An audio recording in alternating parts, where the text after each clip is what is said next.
to room, place to place within my house.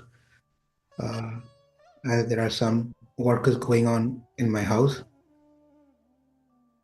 I try to put as much as light possible because otherwise, without light, you can't see my face. That's how I am. This is the best quality I can give. But it doesn't matter whether you have to look at me or not. So, well, with that little bit of note,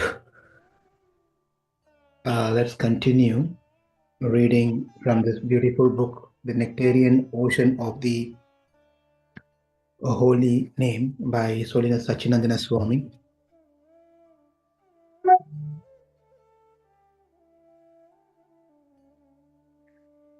In this Namabhasa, we are on the fourth section called Divisions of Namabhasa. So here we are going to learn about the unintentional chanting. Let's read. Chanting on the Namabhasa stage is characterized first by the deliberate endeavor to chant with full attention and to avoid offenses. However, there are four additional ways of chanting which are on an unintentional level. Unintentional level is not that someone is chanting for the sake of chanting, but they're just chanting the name of Krishna, some or the other. What about that? And what are the different types of such unintentional chanting is what is being covered in this section.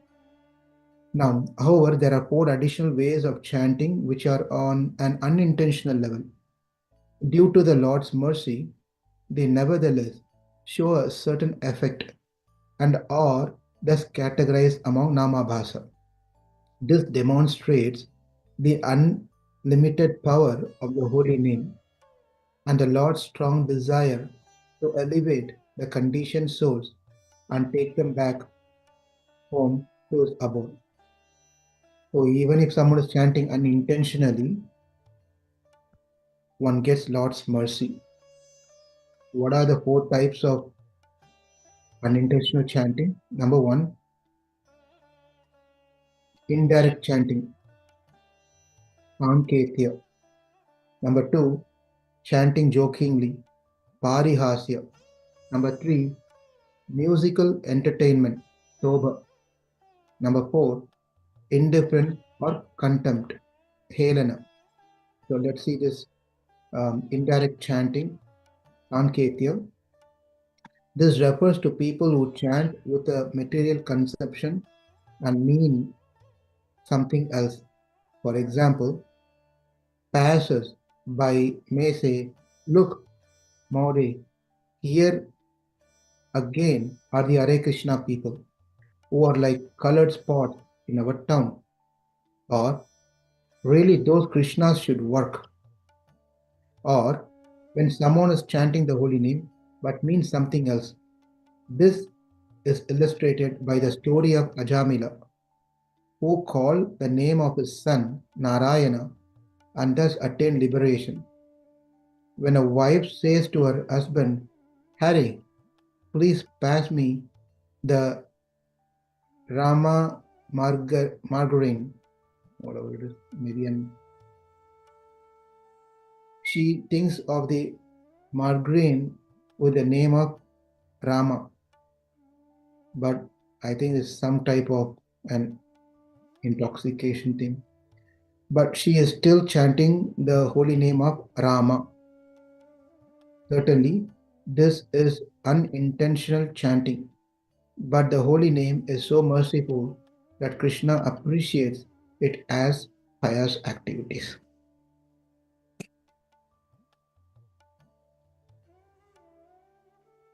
Krishna is somehow or the other trying to find means to increase our credit point in bhakti.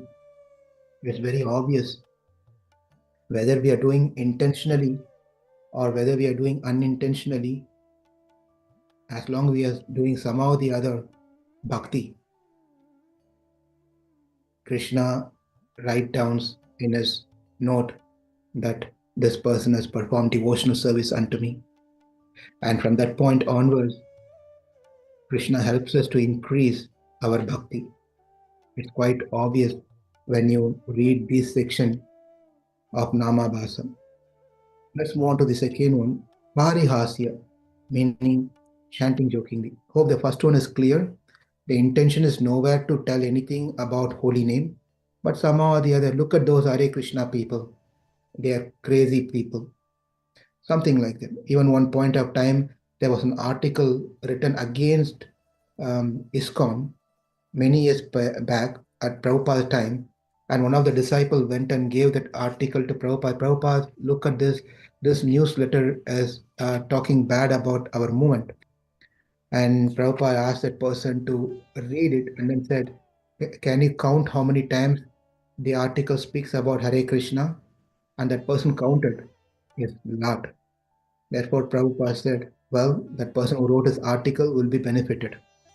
So that's how Prabhupada saw, irrespective of how one chants a holy name. Parihasya means chanting jokingly. Once Krishna, Bhima, and Arjuna, disguised as Brahmanas, came to Jarasandha's court asking for charity. But Jarasandha soon recognized that his guest was Krishna himself, and he joked about him. When seeing the devotees in the street, some passengers also make a joke and say, the happy Haris are coming, thus chanting the name of Lord Hari. These are example of Parihasya, joking, not in good terms, but intentionally joking something on devotees. Number three, Stoba, musical entertainment. Even one, if one is singing the holy name on the stage, just as a musical performance, this chanting is recognized by Krishna. So many times devotee comes not out of bhakti because they like music, they like kirtan, or even those people may be singing may also not be in a higher stage of bhakti, but they are singing because they like to sing. They have nice voice or whatever it may be. They like to sing or they like popularity. When they sing, they see they're getting famous, right? So for in that case also they get benefited. Last one, Helana,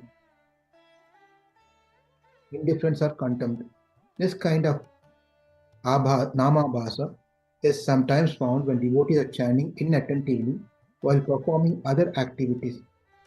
It also means, so this pretty much applies to most of us, it also means to exclaim the holy name as an act of desertion. A striking example is Sisupala, who insulted Krishna before the Rajasuya sacrifice. This Krishna is a coward in the bracket. Learned authorities, however, consider Sisupala's reproaches as indirect glorification of Krishna because, besides the intention of deriding him, the Sanskrit words used by Sisupala can be also interpreted in a way that praises Krishna. If you read the commentaries of our Acharya and Srimad Bhagavatam on this particular Sisupala Ninda, they rather than Ninda, they take it in a different, altogether different meaning. It's beautiful how even one can think in that sense. Acharyas have taken in a different sense, different meaning, where how Sishapala is actually glorifying Krishna. So unintentional chanting is also gets the Lord's mercy, and this unintentional chanting is definitely elevates one in Krishna consciousness. What are they? There are four types. Sanketya, indirect chanting. Example is given, like how, um, look at this Hare Krishna people, they are here. They're just telling that one and not meaning to chant. That's one example. Second, Parihasya, chanting jokingly. Then look at this Hare Krishna people. Same thing in a different tone, jokingly. They also get benefited. So, or making music entertainment, singing on stage, performing kirtan for entertainment, not out of bhakti, because they like to sing kirtan. And then last one, Helana, where devotees are chanting inattentively while multitasking, or where criticizing devotees. in a sense that this criticizing, like how Sisupala was trying to insult Krishna. Those are the four types. But the point here is, you all may have questions. We should not do Vaishnava aparat. Then how can this become Sisupal thing become a glorification? This is how the acharyas have feel, but that does not mean we can also start applying these things in our life and say somehow or the other I'm chanting Krishna's name. It doesn't really matter. That's not the mood that we have to take. We have to grow in Krishna consciousness. Therefore, these are all an encouragement for us to say how the chanting is so merciful, how Krishna is so merciful that somehow or the other we chant, we get some benefit out of it. But having some jnana, some understanding, we should not go in that level. We should progress ourselves with proper understanding of how we should chant. That is why this whole book has been given to us to understand, to come to that stage, not to go low stage, lower, and apply some of these things and try to find loopholes and be satisfied with that. That's not the intention. We'll pause there and see if there is any discussions, questions. Um, but the gist of this particular section that we are reading is to understand how God is so very merciful that He is just trying to find means somehow or the other to help us grow in Krishna consciousness. That's the important point. Actually, there's a very good, um, we are in a very good position where we can connect what we read today with a question, setup question that is raised by Bhupal Prabhu few days back directly to me.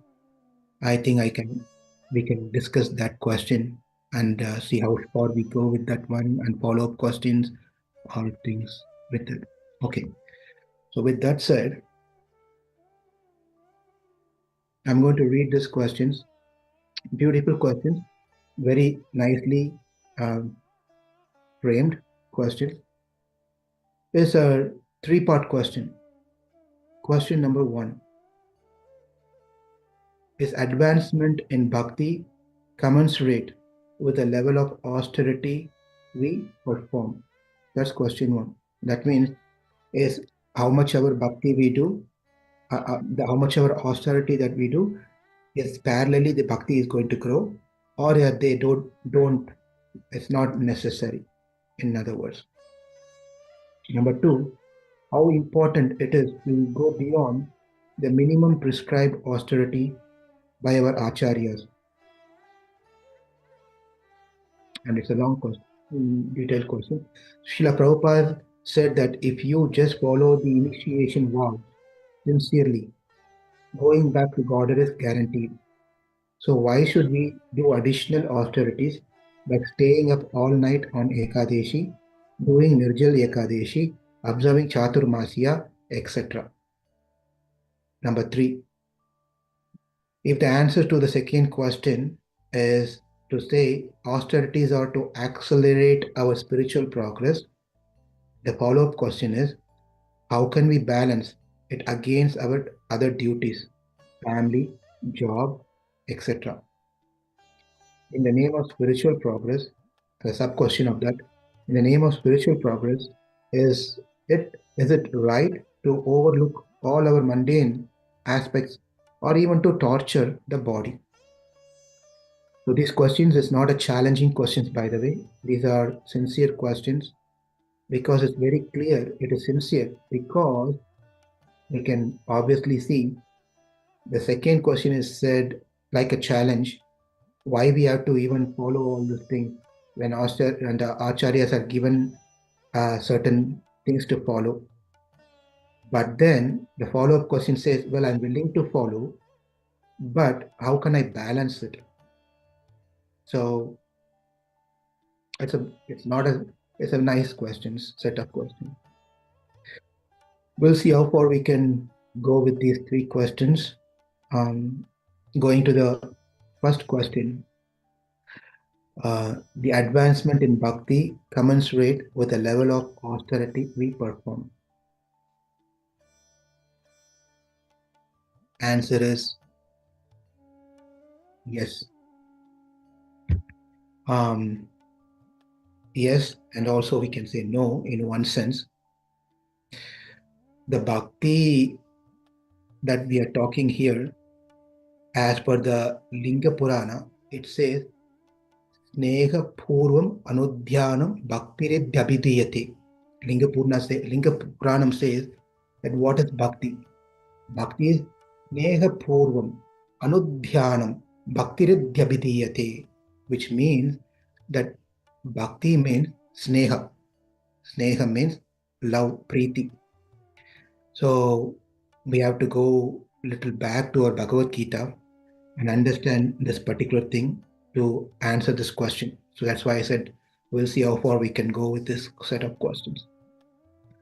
We do karma yoga, right? There's bhakti and there is bhakti yoga. That we have to understand this difference between bhakti and bhakti yoga.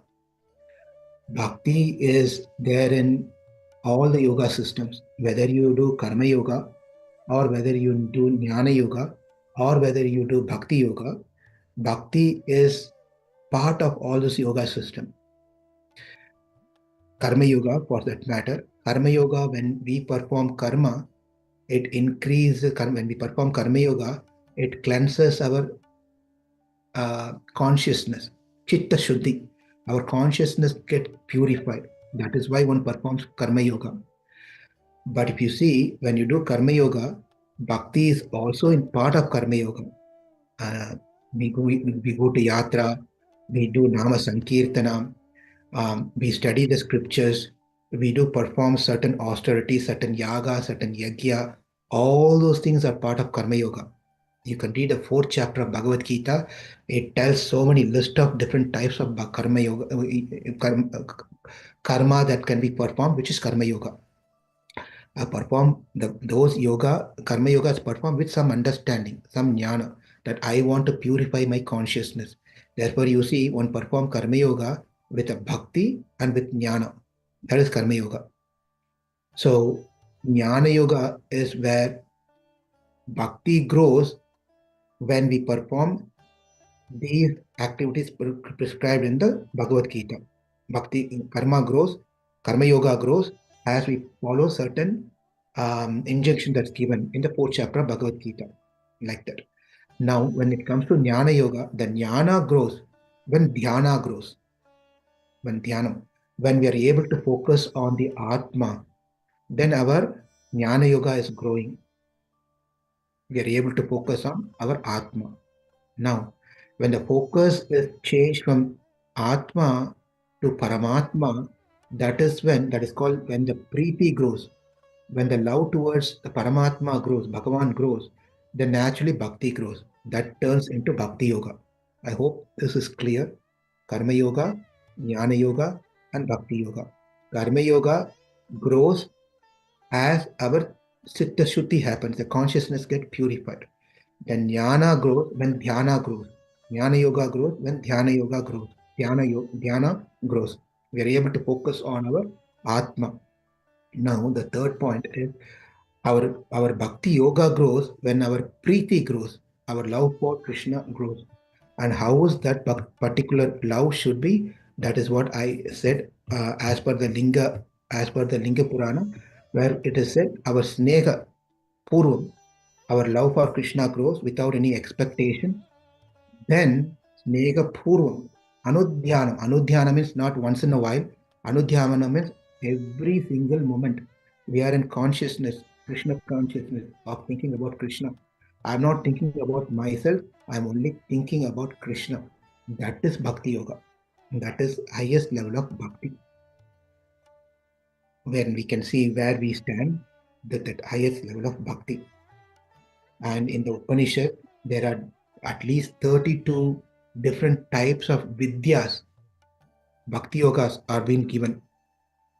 Um, Ishavasya Vidya, Daraha Vidya, Nachiketa Vidya, mm, many Vidyas.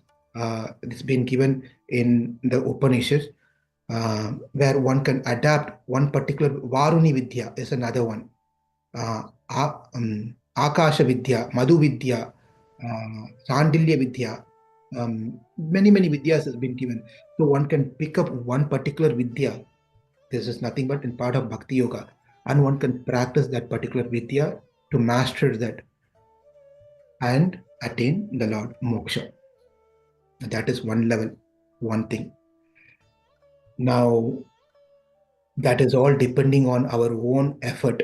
That is where the question comes. It's all depending on our own effort. That I do this, come to that highest level of bhakti and attain Krishna, which means I am going to put all my effort to attain God. Whereas there's another thing called I will perform all this thing, I will perform bhakti yoga, but I will do the best that I could. Not not something or here and there. I will do the best, but not with any expectation. I'm doing these things out of love for Krishna, but I will do to my best capacity, but I'll leave it to Krishna to take care of me. And that is called Sharanagati. That is called Sharanagati. Um, I am doing my best, but not depending on my strength, but I'm depending on Krishna's mercy. But I'll do my best. And that is called Sharanagati. And that is also can be incorporated in, some noise is coming from outside. I'm just looking what's happening there. That is called Saranagati, where I'm depending on Krishna's mercy, not on my mercy. Where the example is being given, like the monkey holding to its mother, or the kitten is being carried by the mother cat. When we are depending on our own strength, it is like monkey is holding to its mother. When we are depending on Krishna's mercy, then it's like cat is carrying the kitten. But that does not mean we don't do anything. We do have to do whatever, because we are now, when we are doing these things, we are not doing with an expectation of something. We are doing out of love. That gets into the second question of, so the first question is whether the bhakti is runs parallel or commensurate with the level of austerity we perform. Answer is yes and no. But yes, if you're depending on your own strength. It is no if you're depending on Krishna's strength. That is the answer to the first question. So it's a mode of a devotee, how we want to do it. Okay. Now, second question is how important it is to go beyond the minimum prescribed austerity by our acharyas. We don't need to do anything beyond. We simply follow what our acharyas, preceptors have given. That much is enough for us. We don't need to go anything beyond that particular point. Then, Prabhu, why are you telling about staying in the night overnight for Ekadeshi, fasting Nirjal, and observing Chaturmasya, and all those different things, right? That's another good question. Now we can understand with this example. So, if you are employed, you're doing a job, and we are doing job because we are getting paid, and with the money we are able to take care of our family and whatever things that we need to do. Now when we are employed, there are two types of people who do jobs. One is a person who performs job for what is getting paid. One type of people, they go to work, they go right on time and get out right on time, and in between they very religiously take a break of lunchtime, and that's all. After they get out of the office, they don't do anything about work, because they say, I just work for money, I just do 8 hours of job, I'm done with it. One type of people. Second type of people who perform job is they go they do job more than what they get paid. The second type of people, they do job for more than what they get paid for. Again, that type of people divided into two categories. one who perform above and beyond to get recognized for bonus, for promotions, or some special favor from their employer or supervisor. So they try to do something to attain some benefit. Therefore, they go above and beyond. That's one type of people. The second type of people in that category is they go above and beyond not for any benefit because they like to do that work. They just simply like to do that work. They're not for recognition or bonus or promotions or any sort of thing. The wife have to call and remind, please, did you have your lunch? Oh, I forgot to have my lunch.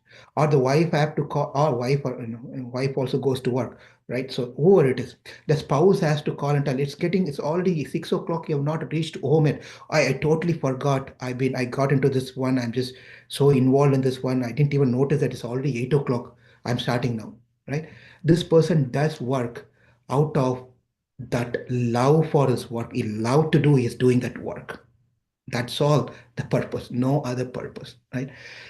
Now apply the same thing over here. And again, both person, the person who's doing his job for what he's getting paid is not bad. Is good.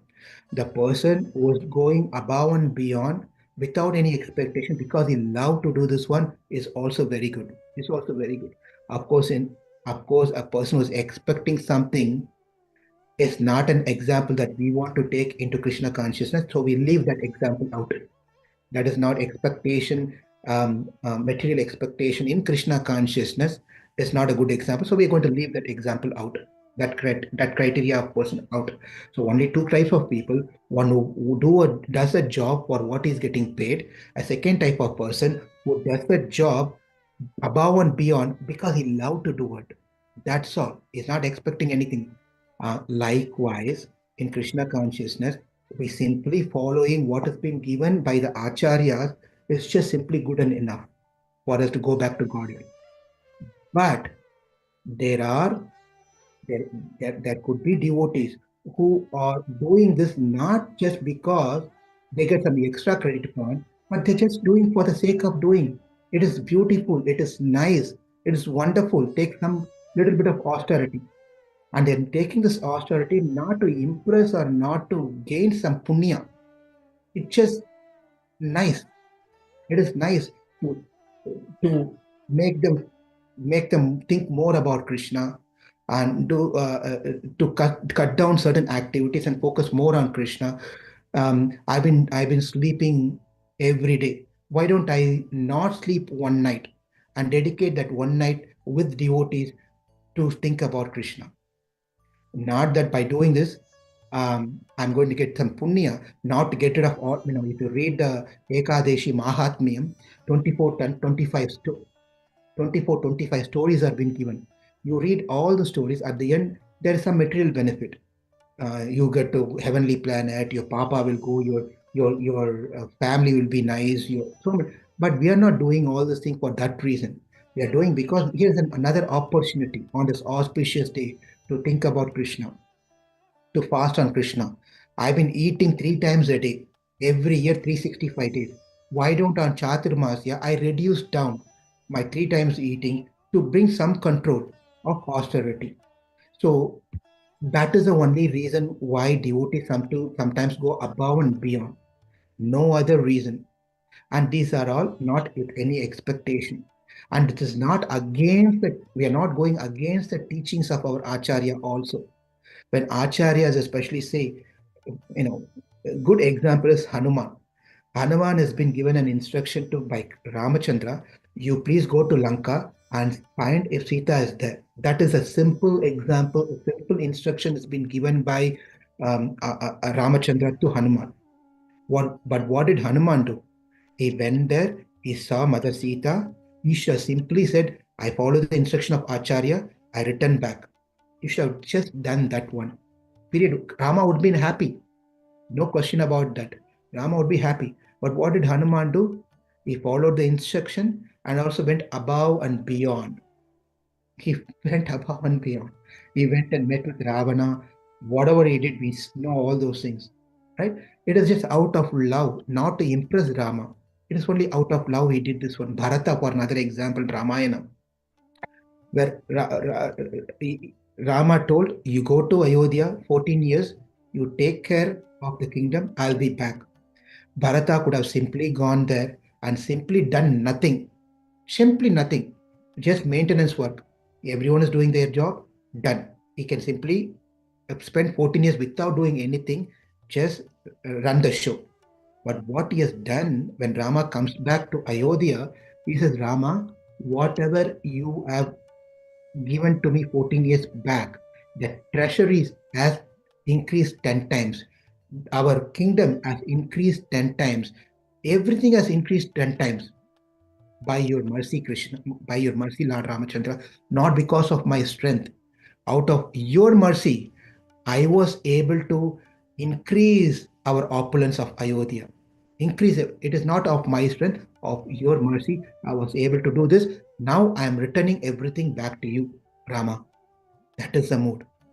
That is the simply what we are all trying to. When we go above and beyond, we are not going against Acharya's thing. It is just for the satisfaction of Krishna. Is Krishna not going to be satisfied? Well, whether you do extra or no, don't do extra, Krishna is going to be happy. Same example, I think I've told this several times. When Vibhishana came to the seashore, Sugriva and Party said, "Do not accept Vibhishana because he's coming from a bad place. He came in a bad muhurta. He's a brother of a bad guy. Everything is bad upon him. So do not accept him." Whereas Hanuman said, "Ramachandra, you should accept him because he's a good guy." Ramachandra said, "Neither of you didn't understand my heart. You are telling I should not accept him because he is bad, and you are telling because he's a good guy, I need to accept him, but you're not understanding my heart." They were saying, "Why? I accept anyone and everyone who simply surrender unto me. If I go with the rule of good and bad, then believe it, I won't find anyone. I cannot find any good people in this world. Not, we are not good people. Really speaking, we are not good people. We are posing ourselves to be a good guy. 5 to 5:30, I'm good. After that, I show my anger. I show my other activity, right? So we are all trying to pretending to be one way or other a good devotee, which is a good start, by the way. It is not bad. We are all trying to come to that stage. But therefore, Ramachandra says, I am not going to go with the program of whether the person is good or bad. I'm going with the program of whether the person is surrendered or not. That's all. That's all I'm looking for. So, in the mood of surrender, when we try to do all those things, it is accepted. It is not bad. And also, when the Sharanagati is two very important aspects of Sharanagati that we need to know, that I don't have Ananya Gatitvam. Ananya Gatitvam, I don't have any other place to go, Krishna. I can, no other devata is going to save me. My family member is not going to save me. My money is not going to save me. My bala, my strength is not going to save me. My intelligence is not going to save me. My employer is not going to save me. Only you can save, Krishna. I am coming to your place. You are the only person who can save me. Ananya Gatitvam. Ankinchanyam. Ankinchanyam means I don't have any credit points with me. Are you a good devotee? Or did you chant everything perfectly? Do you know the Vedas? You know this Shaka in the Veda? Have you performed Ekadeshi Vrita without fail with Nirjal? Have you kept yourself awake during Janmashtami? Have you followed Chaturmasya? I'm going to say yes, yes, yes, yes, yes to everything. Krishna says, well, you can go and continue doing that one. You're on your strength. No, Krishna, I have not done anything. I don't have any credits. I'm just depending on you. So Akinchanyam, I don't have any credits to show that I have this credit point so you can accept me. I don't have any other shelter to go. It is only your two lotus feet that I am sheltered. With this mode, Ankinchanyam, Ananyagatitum, I tried to do whatever I best that I could do, following Nirjala, or doing Chaturmasya, keeping, if possible, to keep awake on the Ekadeshi, and etc. I'm doing all this thing to not to show the credit to Krishna when Krishna comes and meets me, to look at my credit points. I did all this thing in my 50 years. Please allow me to Vaikunta, allow me to Goloka. Krishna says, goodbye, see you. I'm just doing these things out of, I mean, it's not me, the devotees does out of love. That's all matters really. That will answer the third question. If you answer, if your answer is that the additional austerities are to accelerate our spiritual progress, which is what we saw now, it is definitely going to help us spiritually, but it is not the only thing that Krishna is going to look for. If you cannot do yatha shakti, yatha shakti means you do whatever, a parent as children, right? One child is healthy, fit, and nice. Another child is not. So the parent cannot expect the same level of service from both. One is able to do, obviously he can do more. And if the person who's if the boy is who's able to do compares himself to the another brother who's not able to do until he's not doing, why should I do? Then that is not good. You're able to do, you do the best that you could to your capacity. Yatha Shakti. Whatever the best that you can do, you should do. The person who cannot do, obviously cannot do. He is not having that Shakti. He is somewhere or the other is not able to do it. That is where the difference comes. Right? So we have to use our intelligence properly to balance out these things and not to take advantage of sharanagati process to take advantage of I know I'm not going to do anything because I've surrendered. That's also is not a very good thing. Krishna is not going to mind, but our consciousness should not allow us to do such things. That's the point here. Krishna is going to, you're trying to cheat me, you're trying to find loopholes. Well, fine. That's all you are. I'll still try to help you. But we want to make Krishna happily trying to help us. That is the mode of devotee. So we have to be reasonably applying. When it comes to job, we try to don't mind anything. We work late hours. We do overtime job. We get scolding from our supervisor. We don't mind any of those things. When it comes to Krishna consciousness, to do extra little bit of thing, we have all sort of questions and why to do.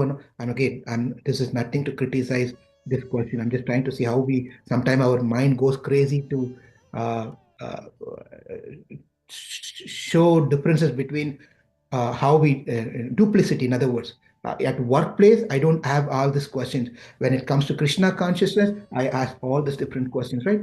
That is that we have to be very careful. So um, in your question, in your answer, if your answer is that the additional austerities are to accelerate our spiritual progress, the next question is how we can balance it against our other duties, family, job, other responsibilities, in the name of spiritual progress. That's the first part of this thing. So we have to have guide in our life. That is why we cannot go on ourselves in our life. We should have guide.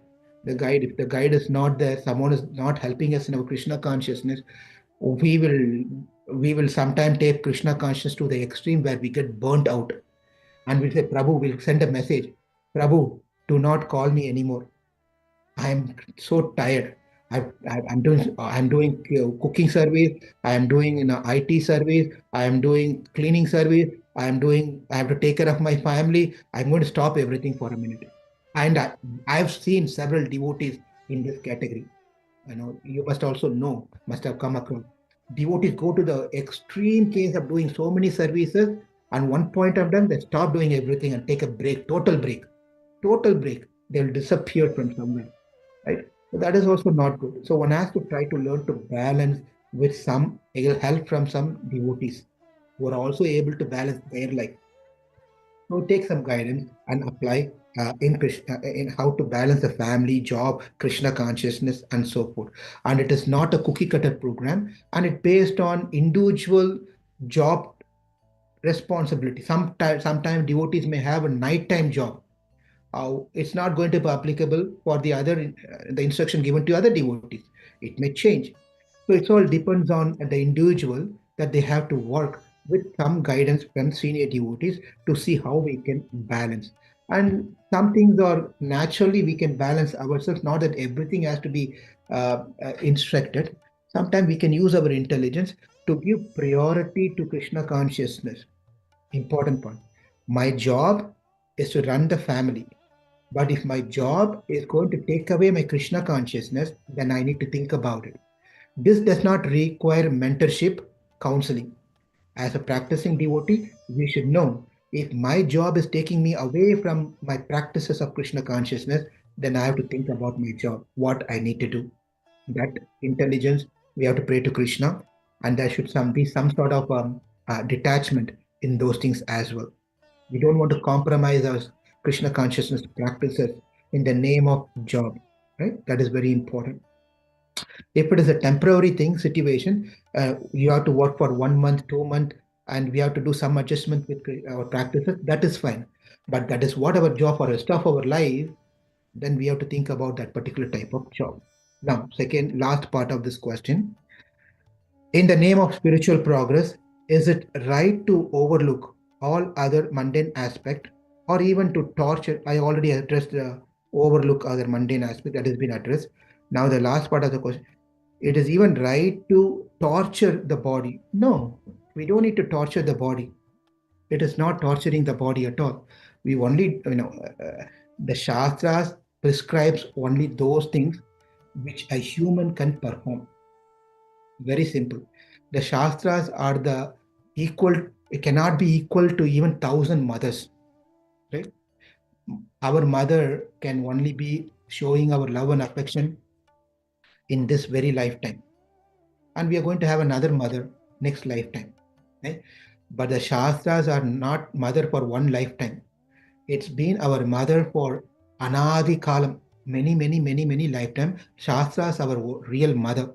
And it cannot be even equal to thousands of mother we can think who showed and showered love to us. Right?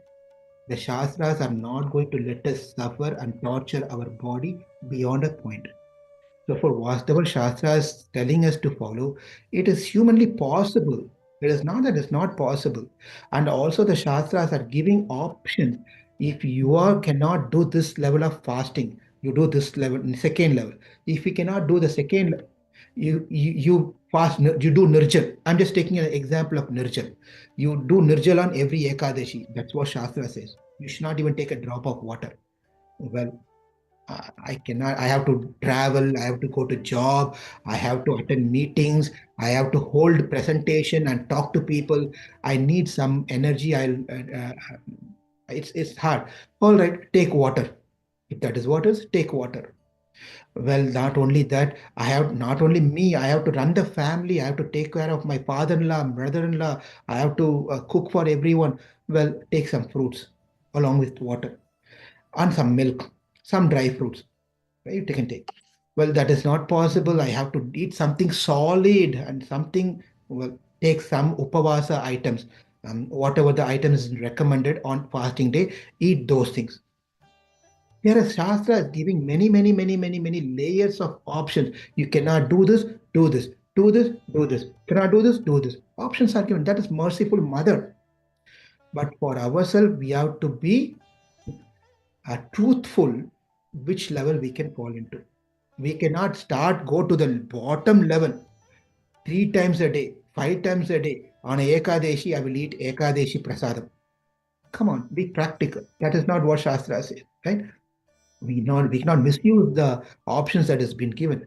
If you if what I'm given as an Ekadeshi as an example, apply the same thing austerity into any other thing that you can think of, right? So that's the point here. Follow the austerity the best capacity that we could, number one. But that best capacity is not that we are doing to attain Krishna. That's the important point. Because Krishna is not going to be simply attracted by our austerity. He's going to see the mood of our austerity. Is he doing just because to gain something from me, or is doing out of love without any expectation? That is what Krishna is looking for. So in that mode, we try to do these things. Um, 45 minutes. It took 45 minutes to address these three beautiful questions. So I don't know even if I can summarize what I said now, um, but I hope it was some use to trigger some thought on this topic. I'd like to hear from Bhopal Prabhu of what I just said now. And if he has any follow-up question, I would like to encourage him to speak. Hare Krishna, Prabhu. Dhanavad, Prabhu. Prabhu, it was very beautifully explained, Prabhu. So many important points you need to observe. It will take some time to observe all of this. But yeah, as you said, the most important thing is to not to gain impression or attraction from Krishna, but just out of love. So that is the most important, the essence of all what you said. Yeah, so we have to develop that mood that we are doing it just out of love, like spontaneously we're doing out of love. So that goes to this raganuga stage of bhakti, right? So you have to grow out of this, doing the sadhana bhakti, and we have to go to that stage. Like this was the question by Priya Mataji also earlier, right? Like the difference between different types of bhakti. So yeah, so I guess just being a sadhaka bhakta, it's kind of hard to develop this mood right away. But yeah, we should strive for that. That's like the goal. uh, Thank you so much, Prabhu, for enlightening us on this point. Yeah, I answered. I took some extra time because I know this question is a question that you are not. You mentioned that you're not satisfied, and it's been sitting on your mind for a long time. From whomever you hear it, you're not been able to get a satisfactory answer. So please, if you have time, you may want to hear this again and make some points and come back again with questions if you have. Mm, that's what I would encourage on this one. Um, And also, I would say that you may want to hear that sadhana bhakti that we spoke a couple of days back, how sadhana bhakti has two different uh, things, Vaidhi and then Rahanuga, which can go parallel. Also, that also you can hear and understand more on what does that mean. Um, yeah. Okay. Anything else from anyone? If there is no any follow-up question, Gopal Prabhu, can we move on to the Arun's question that he wanted to ask yesterday, or you have anything else? No, Prabhu, I'm fine, Prabhu. Thank you. Hare Krishna. Hare Krishna, Prabhu. And Prabhu, I have yeah, one second. But my thing is that just because I spoke for long hours or minutes doesn't mean that there won't be any questions. So please come up with more questions. His questions are very good, and especially questions are very good when it comes in this such mood of inquisitively asking in a humble mood, wanting to learn, wanting to understand. So these questions are all in that mood. So you can challenge in that mood is welcomed.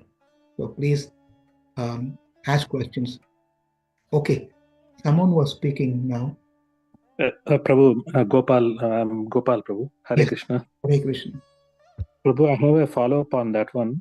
Prabhu, if we don't strive for a little bit more, I feel I become mechanical. Uh, I will like, I will not be. I mean, if I don't do more, a little bit more every day, for me, say like work. If I go to 9 o'clock and come back at 5 o'clock every time, not doing anything extra, it becomes mechanical, and at some point I will lose interest in what I feel, Prabhu. Maybe it's the same thing I feel for bhakti as well.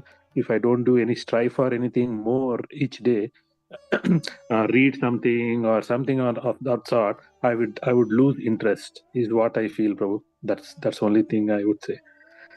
Yeah, so that is also good feeling. As I said, each one of us are individual atmas. We are not one atma, right? We are all individual atma. Our level of bhakti, our level of dedication, our level of understanding, everything varies. And how we are. Some people are one who needs constantly push. Unless you push, they will not take another step. Some people are there, they need a starting. Every day one type of person requires every day pushing, hand holding. Every day that person needs hand holding. If you let one day, that person will not do thing. Every day you have to keep on. It's not monitoring, but I would say I have to say this use as monitoring for good purpose. Every day you have to tell, it's 5 o'clock, you haven't joined. What happened? You didn't come to this. It's been 1 week. I didn't see you on the call. Some people requires hand holding, which is not at all bad. That's their nature, which is good. It's okay. Second person is you just have to kick them off. Kick them off in a wrong, not totally take it wrong. You just tell them, you have to tell them, like Vidura gave an kick of instruction to Dhritarashtra.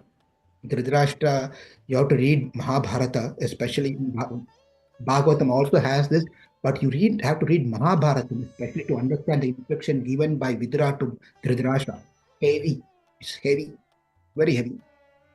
So he gave a kick to him. What are you doing? Like a dog staying in the house of these people who are taking care of you and waiting and eating for they're throwing a bread for you every day. You're eating, and what life you're leading. This is not what you need to do. Get out and get out of this place. And then that's what Vidura was giving a heavy instruction. Sometimes devotees needs heavy instruction. No, Prabhu, what are you doing?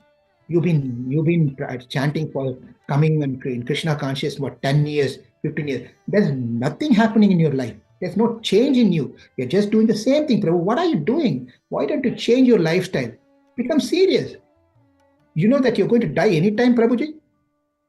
You're thinking you're going to live for long? What are you doing? So that's heavy. Really, sometimes heavy instructions are needed.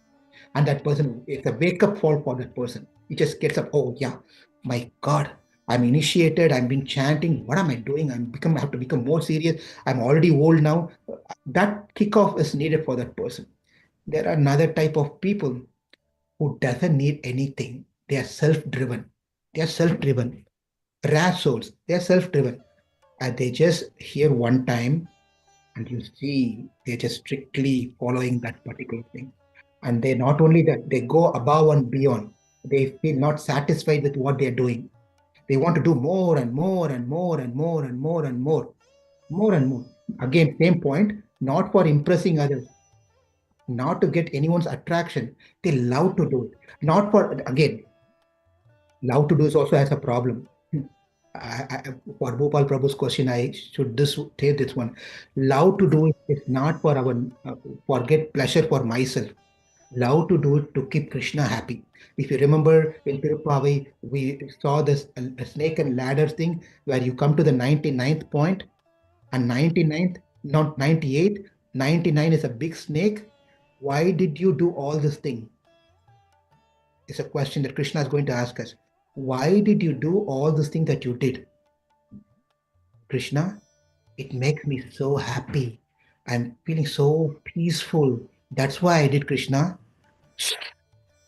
Krishna will throw us down, push us down. So you did all this thing, Trivida Tyaga, like how I told in Bhagavad Gita, all this thing you did for that satisfaction of yourself, then you go down, come back again, start again. Then force satisfaction I'm going to do. I'm doing only for the Krishna satisfaction. I want to see the beautiful smile on the face of Krishna, seeing what I'm doing. When he smiles, I smile. That is the ananda, that is the bliss that I'm looking for. The bliss when I get is seeing Krishna smile. That's all I'm looking. Then you pass that big snake and go to the 100th one, Vaikuntham, Golokam, Ayodhya, Mathura, whichever one is aspiring to. We go to that particular planet. We there. So the point here to you, Gopal Prabhu, is there is nothing wrong in the way that you are doing. So some people need that push to keep that life going in Krishna consciousness, which is good. Okay, Sure, Prabhu. Thank you, Prabhu. you are in a perfectly right mood and right style of practicing Krishna consciousness.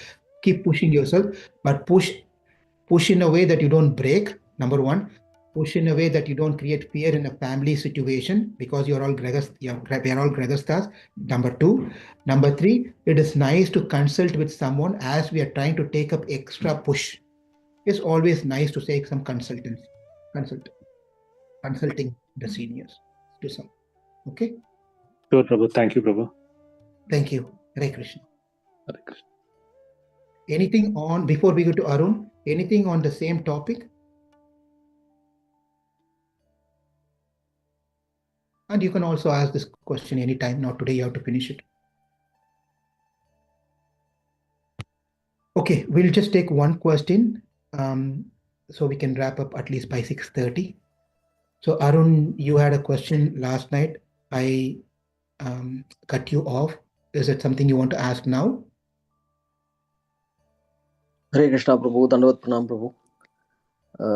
So, Prabhu, what question that I had yesterday was like, I wanted to kind of hear from you on your experiences, interactions with Romapada Swami Maharaj, any miraculous situations, any special things that you want to share, like one or two things, Prabhu. Some that popped up in my mind yesterday suddenly. That's what I wanted to ask, Prabhu. The miraculous thing you're seeing right now in front of your screen, that is a miracle. That's all I can tell. People like me can even come and speak like this, whatever little bit, and try to do whatever I'm doing in Krishna consciousness. It is all because of the miracle done by His Holiness Romapada Swami Maharaj. And of course, Asmat Guru. Asmat Guru means my own Guru Maharaj, His Holiness Radhana Swami. But the question is about His Holiness Romapada Swami Maharaj, because it is because of Romapada Swami Maharaj instruction I started what I'm doing here 20 years back, 23 years back. Maharaj gave an instruction and is constantly giving continuous siksha, guidance in how to do, what to do, how to deal situation. Of many, many challenges I also had in Krishna consciousness with people, with managements, outside, inside, many, many things in my dealings with many, many things for that matter. I'm not a exception, one where everything was smooth in my Krishna consciousness. I had a lot of challenges also, and still having challenges, and challenges will come. But I would say, I don't think you need to see any great miracle of than what you're seeing right now in front of the screen. But one thing I want to say is Maharaj has given me an opportunity. This was 10 years back, maybe, or 8 years back, where Maharaj called me to come to New York, and serve him personally.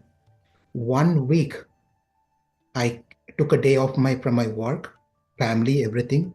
1 week, Maharaj told you, I want you to come and do some service for me. And I went to New York. In New York, Brooklyn Temple, I stayed there. Every day, I was literally, with Maharaj, serving Maharaj, cooking for Maharaj, washing Maharaj clothes, and driving Maharaj to the programs outside and talking to Maharaj. It was a blissful moment for 1 week with Maharaj. Personal interaction, beautiful. I don't know. Um, that's just memorable in my life. But I didn't even get chance with anyone else like that so closely. So that's all I can think of as something very interesting in my life with Rompa Swami Maharaj, a miracle thing that I see myself as an object of his miracle. Thank you, Prabhu. Thanks for sharing, Prabhu. Hare Krishna.